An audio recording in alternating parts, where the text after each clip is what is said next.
सूचना केवल हमारे विचार हैं, वित्तीय सलाह नहीं। निर्णय लेने से पहले खुद शोध करें। किसी भी लाभ या हानि के लिए हम उत्तरदायी नहीं हैं।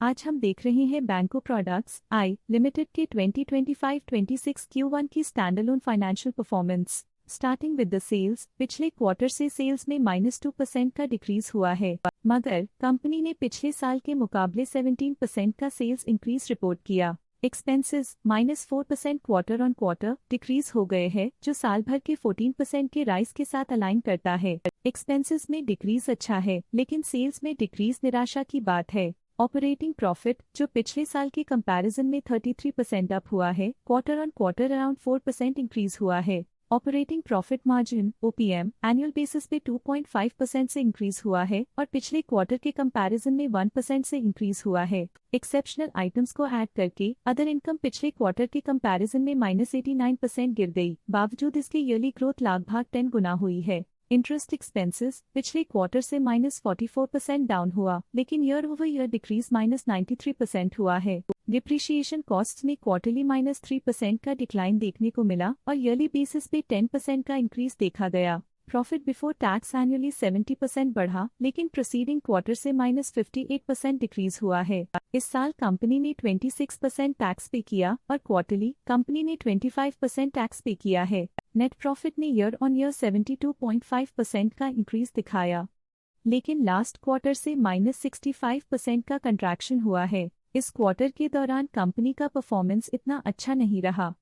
नेगेटिव नेट प्रॉफिट लॉसेस को इंडिकेट करता है। वहीं अगर एनुअल एनालिसिस की बात करें तो इस साल कंपनी का परफॉर्मेंस काफी अच्छा था। अर्निंग्स पर शेयर EPS में साल भर में 1.5% का इंक्रीज देखा गया, लेकिन क्वार्टरली में 65% की गिरावट भी नजर आई। इस क्वार्टर में कंपनी का EPS इतना अच्छा नहीं रहा। नेगेटिव प्रॉफिट कमजोर एफिशिएंसी को दिखाता है। बैंको प्रोडक्ट्स आई लिमिटेड के फाइनेंशियल स्नैपशॉट को रिव्यू करते हुए कुछ मुख्य ट्रेंड्स सामने आए हैं जो कंपनी की परफॉर्मेंस पे रोशनी डालते हैं। जून 2022 से जून 2025 तक बैंको प्रोडक्ट्स आई लिमिटेड की फाइनेंशियल जर्नी में सबसे पहले बात करते हैं सेल्स की। इस साल सेल्स में 15.5% की वृद्धि हुई है और पिछले 4 सालों में 31% की वृद्धि हुई है, जो एक निरंतर अपवर्ड ट्रेंड को दर्शाता है। पिछले साल की गिरावट के बाद इस साल सेल्स फिर से बढ़ना शुरू हुई है, जो सफल रिकवरी स्ट्रैटेजी को दर्शाता है। अब बात करते हैं एक्सपेंसेस की। इस साल एक्सपेंसेस 13% बढ़े हैं और 4 सालों में 24% का इजाफा हुआ है।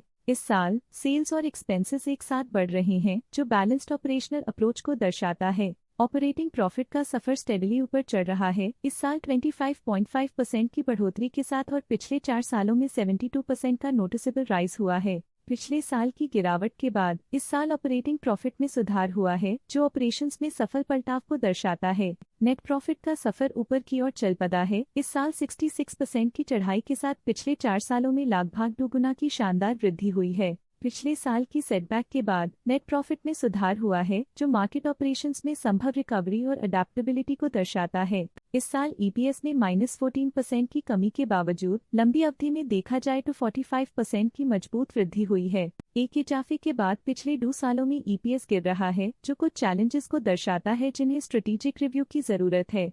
चलिए अब बात करते हैं शेयर होल्डिंग पैटर्न की। बैंको प्रोडक्ट्स इंडिया की शेयर होल्डिंग रिपोर्ट्स कुछ इस प्रकार की हैं, जो अननोन 2025 के तक चलता है। ये रिपोर्ट कंपनी के शेयर्स की डिटेल्ड जानकारी देता है, जिसमें promoters, promoter groups, foreign investors, public investors और सरकारी एंटिटीज शामिल हैं।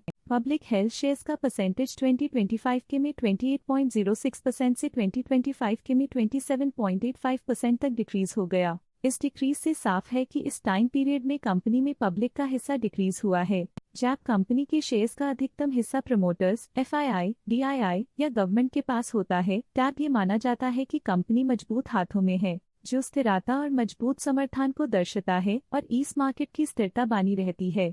DII डोमेस्टिक इंस्टीट्यूशनल इन्वेस्टर्स ने अपना शेयर होल्डिंग 2025 में 0.18% से 2025 में 0.44% तक इंक्रीज किया। ये बताता है कि डोमेस्टिक इंस्टीट्यूशंस ने कंपनी में अपना इंटरेस्ट 0.26% तक इंक्रीज किया है। फॉरेन इंस्टीट्यूशनल इन्वेस्टर्स की शेयर होल्डिंग में थोड़ा डिक्रीज आया 2025 के से 2025 के में, जो दिखाता है कि फॉरेन इंस्टीट्यूशंस ने अपने स्टेक को क्वार्टर टू क्वार्टर -0.05 से डिक्रीज किया है। जिसे पता चलता है कि उन्होंने अपनी इन्वेस्टमेंट्स को पुल बैक किया है। ये था कंपनी का करंट शेयर होल्डिंग पैटर्न। आज के लिए फाइनेंशियल सेक्टर में इतना ही। देखने के लिए धन्यवाद। स्टॉक लेटेस्ट न्यूज अपडेट के लिए चैनल को सब्सक्राइब करें और वीडियो को लाइक एंड शेयर करें।